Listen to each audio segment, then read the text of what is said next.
बिस्मिल्लाहिर्रहमानिर्रहीम। अस्सलाम वालेकुम। आज के लेक्चर में हम बात करेंगे आइसोटोप्स के इस्तेमाल के ऊपर। लास्ट लेक्चर में हम आइसोटोप पर बात कर चुके हैं। आइसोटोप की तारीफ हमने ये की थी कि आइसोटोप ऐसे एलिमेंट हैं जिनका एटॉमिक नंबर एक जैसा होगा लेकिन मास नंबर जो है वो मुख्तलिफ होगा। इसके अलावा आइसोटोप के हमने मुख्तलिफ मिसालों पर भी बात की थी। आज हम इसके इस्तेमालात देखेंगे।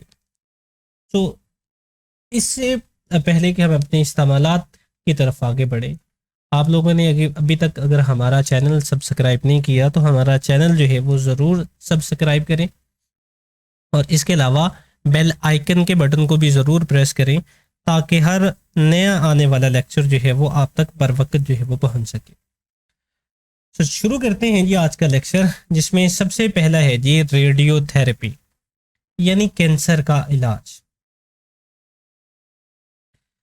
या इसको मैं अगर आसान लफ्ज़ों में कहूँ तो आसान लफ्ज़ों में हम अक्सर आपने ये सुना होगा जी कि फ़लाँ बंदे को कैंसर है जी, वो क्या करने गए हैं जी, वो शुआएँ लगवाने गए हैं। शुआएँ क्या हैं जी? वो रेडिएशन से। रेडिएशन कहाँ से निकलती हैं? वो रेडियो एक्टिव एलिमेंट से जो है वो निकलती हैं, यानी आइसोटोप से जो है वो निकलती हैं। और उन रेडिएशंस को जिस हिस्से के अंदर कैंसर मौजूद हो उस हिस्से के ऊपर जो है वो गिराया जाता है या उस हिस्से से टकराया जाता है।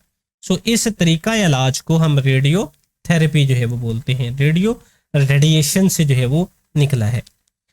सो जैसे कि यहाँ पर सबसे पहले जो है वो लिखा गया है कि स्किन कैंसर के इलाज के लिए मुख्तलिफ एलिमेंट के आइसोटोप इस्तेमाल किए जाते हैं। इनमें है फास्फोरस 32 और स्ट्रोंशियम 90 इस्तेमाल किए जाते हैं क्योंकि वो कम सराहियत के पैदा करने वाली बीटा रेडिएशन खारिज करते हैं। यानी जो स्किन कैंसर है, यानी जो जिल्द का कैंसर है, इसके इलाज के लिए फास्फोरस 32 और स्ट्रोंशियम 90 जो है वो इस्तेमाल करते हैं क्योंकि इसमें से कम सराहियत करने वाली जिस्म के ऊपर के हिस्सों की तरफ अगर कैंसर है तो इसके जरिए इलाज किया जाता है क्योंकि ये जो रेडिएशन हैं ये जिस्म के अंदर नहीं जो है वो जा सकती। जबकि जिस्म के अंदर अगर कैंसर मौजूद है तो इस कैंसर के इलाज के लिए क्या इस्तेमाल किया जाता है? कोबाल्ट। ये वाला है जी कोबाल्ट इस्तेमाल की। कार्बन मोनोऑक्साइड नहीं है ये। अगर कार्बन मोनोऑक्साइड होती तो इसका कार्बन और ऑक्सीजन जो है इसके सेम यानी दोनों जो ही कैपिटल जो है वो इस तरीके के साथ लिखे जाते, जबकि यहाँ पर कोबाल्ट है, सी कैपिटल है और ऑक्सीजन जो है वो स्मॉल है। आइसोटोप इस्तेमाल किया जाता है क्योंकि वो बहुत ज़्यादा सराहियत करने वाली गैमा रेडिएशन जो है इनका खारिज करती है। यानी अगर स्किन का कैंसर है यानी जिल्द का कैंसर है तो उसके इलाज के लिए बीटा रेडिएशन इस्तेमाल करते हैं। और अगर जिल्द के अंदर कैंसर मौजूद है, जिस्म के अंदर कैंसर मौजूद है, तो इसके इलाज के लिए गैमा रेडिएशन जो है वो इस्तेमाल की जाती है। सो दूसरा इसका इस्तेमाल है जी तशखीस और दवा के ट्रेसर। यानी अगर आपने तशखीस करनी है जी कि बीमारी का पता चलाना है जी कि कौन जिस्म की कौन से हिस्से के अंदर कौन सी बीमारी जो है वो चल रही है, तो कुछ बीमारियों की तशखीस के लिए जो है वो इसको इस्तेमाल किया जाता है और इसके अलावा कुछ बीमारियों के इलाज के लिए भी इसको इस्तेमाल किया जाता है।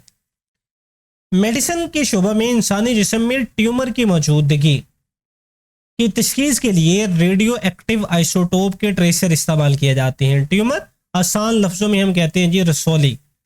यहाँ पर मैं लिख भी लेता हूँ जी, यहाँ पर छोटा सा करके हम लिख भी लेते हैं जी। जिस्म के अंदर अगर रसौली मौजूद है, जिसको हम रसौली कहते हैं जी, ट्यूमर मौजूद है, तो उसके जो है वो तशखीस के लिए या उसके पता चलाने के लिए जो है वो इसको इस्तेमाल किया जाता है। इसी तरह से थायराइड ग्लैंड में ग्वाइटर की तशखीस के लिए आयोडीन 131 के आइसोटोप इस्तेमाल किए जाते हैं। यानी थायराइड ग्लैंड यानी आपकी गर्दन के अंदर जो ग्लैंड है, इनमें ग्वाइटर की अगर तशखीस के लिए हम आयोडीन 131 का इस्तेमाल करते हैं। हड्डियों की नशोनुमा के मुआयने के लिए टेक्नीशियम को इस्तेमाल किया जाता है। यानी अगर आयोडीन 131 क्या करेगा जी कि ग्वाइटर यानी गर्दन के अंदर अगर मौजूद है जी, ग्वाइटर की बीमारी मौजूद है, उसकी तशखीस के लिए इस्तेमाल करेंगे। और हड्डियों की नशोनुमा का अगर मुआयना करना है जी कि हड्डियाँ जो है वो बढ़ रही हैं, हड्डियाँ नशोनुमा कर रही हैं या नहीं कर रही, तो उसके लिए टेक्नीशियम का जो है वो इस्तेमाल किया जाएगा। सो अगला इस्तेमाल है जी, तीसरा इस्तेमाल हमारे पास है असाराती और अर्जियाती इस्तेमाल। अब इसमें अक्सर आप लोगों ने न्यूज़ के अंदर ये सुना होगा जी कि इतने हज़ार साल पुरानी ये मम्मी जो है वो डिस्कवर हुई, इतने हज़ार साल पुराना जो है वो ये कुल्हाड़ा दरियाफ्त हुआ, इतने साल पुरानी लकड़ी दरियाफ्त हुई, या ये वाले बर्तन जो है वो इतने 100 साल पुराने हैं। अब उसका उम्र का अंदाज़ा जो है वो कहाँ से लगाया जाता है? अब उसकी जो उम्र का अंदाज़ा लगाया जाता है जी, वो इन टेक्निक्स के ज़रिए जो है वो लगाया जाता है, यानी वो वाला इस्तेमाल इसका असाराती और अर्जियाती इस्तेमाल है। अब इसमें से पता कैसे लगाया जाता है? अब इसमें जो अहम टेक्निक इस्तेमाल, जो अहम एलिमेंट है जी जो इसमें इस्तेमाल होता है वो है कार्बन 14। कार्बन 14 जो है वो इसके अंदर जो है वो इस्तेमाल होता है। जब तक इंसान या कोई भी जानदार जो है वो जिंदा है, उस वक्त तक उसके अंदर जो कार्बन 14 की मिकदार जो है ये मुस्तकिल रहती है, वो तब्दील नहीं होती। अब जैसे ही वो आदमी या जानदार मर जाता है तो उसमें कार्बन 14 की मिकदार जो है वो कम होना शुरू हो जाती है। सो वहाँ से इसकी हाफ लाइफ से जो है वो इसका अंदाज़ा लगाया जाता है। अब हाफ लाइफ क्या होती है? हाफ लाइफ से मुराद अगर हम लफ्ज़ी मायने इसका लें तो इससे मुराद है जी आधी ज़िंदगी। यानी अगर मैं ये कह दूं कि कार्बन 14 की जो हाफ लाइफ है, मैं फर्जी वैल्यू ले रहा हूं कि कार्बन 14 की जो हाफ लाइफ है वो 10 साल है। सो इसका क्या मतलब होगा कि 10 साल के बाद इसकी मिकदार जो है वो आधी रह जाएगी। अगर हम फर्ज कर लेते हैं जी कि एक चीज़ के अंदर, जिंदा चीज़ के अंदर इसकी मिकदार जो है वो 1 ग्राम है, यहाँ बजाय हम यहाँ पर जो है वो लिख लेते हैं जी कि इसकी मिकदार कितनी है जी, वो 1 ग्राम है। सो 10 साल गुजरने के बाद ये कितनी रह जाएगी? 0.5 ग्राम रह जाएगी। फिर 10 साल गुजरने के बाद कितनी रह जाएगी? 0.33 जो है वो रह जाएगी। फिर 10 साल गुजरने के बाद कितनी रह जाएगी? 0.25 रह जाएगी। सो इस तरीके के साथ हर 10 साल गुजरने के बाद इसकी तादाद जो है वो आधी रहती जाएगी। अब अगर हमें एक वो चीज़ मिली और हमें उसकी में कार्बन 14 की मिकदार मिली जो है वो 0.25 ग्राम, सो अब उसकी उम्र कितनी होगी? अब यहाँ से ये देख लें, ये 10 साल, ये 10 साल और यहाँ पर ये 10 साल, यानी 10, 20 और 30 साल जो है वो इसकी उम्र होगी। सो इस तरीके के साथ हम उसकी उम्र का अंदाज़ा जो है वो लगा सकते हैं। सो ये वाली जो टेक्निक है इसको बोला जाता है कार्बन डेटिंग या रेडियो कार्बन डेटिंग। यही कुछ जो है वो यहाँ पर लिखा गया है कि फॉसिल यानी कदीम ज़माने के मुर्दा पौधों, जानवरों और पत्थरों वगैरह की उम्र का अंदाज़ा लगाने के लिए रेडियो एक्टिव आइसोटोप इस्तेमाल किए जाते हैं। रेडियो एक्टिव आइसोटोप्स की हाफ लाइफ की बुनियाद के ऊपर पुराने जिस्म की उम्र का मालूम करने का तरीका रेडियो एक्टिव आइसोटोप डेटिंग कहलाता है। कार्बन पर मुश्तमिल पुराने जिस्म फॉसिल की उम्र मालूम करने का एक अहम तरीका रेडियो कार्बन डेटिंग या कार्बन डेटिंग है। सो यहाँ से ये वाली आप डेफिनेशन भी कर सकते हैं कि रेडियो कार्बन डेटिंग या कार्बन डेटिंग है क्या, जो कि फॉसिल में कार्बन 14 की रेडियो एक्टिविटी की पैमाइश पर मुनहसिर है। यानी कि कार्बन 14 की पैमाइश जो है वो की जाती है कि कितनी मौजूद है या कितनी कम हो गई है। केमिकल रिएक्शन और साख्त मालूम करना अगला हमारा इस्तेमाल है। अब किसी भी चीज़ की केमिकल रिएक्शन या उसके साख्त मालूम करना। अब साख्त मालूम करने के लिए हम उसको क्या करते हैं जी, जिस तरह से हम ये कह लें कि अगर हमारे पास जो है वो एक जैसे कई तरह की बॉल्स हैं, मैं कह दूँ जी एक ही तरह की 100 बॉल्स मौजूद हैं। अब उनमें से एक बॉल, उसी तरह की एक बॉल आपके पास मौजूद है। अब आपने 100 बॉल्स के अंदर अपनी एक ही तरह की बॉल फेंक दी। अब आपको क्या क्या पता चला, यानी उनको अगर तमाम को हम इकट्ठा कर दें, मिक्स कर दें, तो अब आप अपनी बॉल का जो है वो पता चला सकते हैं कि कौन सी है? कभी भी नहीं चला सकते क्योंकि बॉल सारी की सारी एक जैसी हैं। सो उसके लिए हमें क्या करना पड़ेगा? उसके लिए हमें लेबल करना पड़ेगा। यानी आपकी अगर जो बॉल है, फर्ज करें सारी बॉल जो है वो रेड कलर की हैं, आपकी जो बॉल है आप उसके ऊपर ग्रीन कलर का जो है वो लेबल लगा लें, कोई निशान लगा दें, कोई इसके ऊपर पट्टी लगा दें, टेप लगा लें ग्रीन कलर की। अब अगर आप अपनी बॉल जो रेड कलर की बॉल में जो है वो फेंकोगे तो अब आप उनकी अपनी बॉल को आसानी से पहचान सकते हैं कि आपकी बॉल किस रास्ते से जा रही है या कहाँ कहाँ पर वो जो है वो मूव कर रही है। तो इसको कहते हैं लेबलिंग टेक्निक। और इसको लेबल करने के लिए हम रेडियो एक्टिव आइसोटोप इस्तेमाल करते हैं। जिस भी एटम को हमने लेबल करना है, अब उस एटम का हम नॉर्मल एलिमेंट लेने के बजाय उसका रेडियो एक्टिव आइसोटोप का एलिमेंट जो है वो इस्तेमाल करते हैं।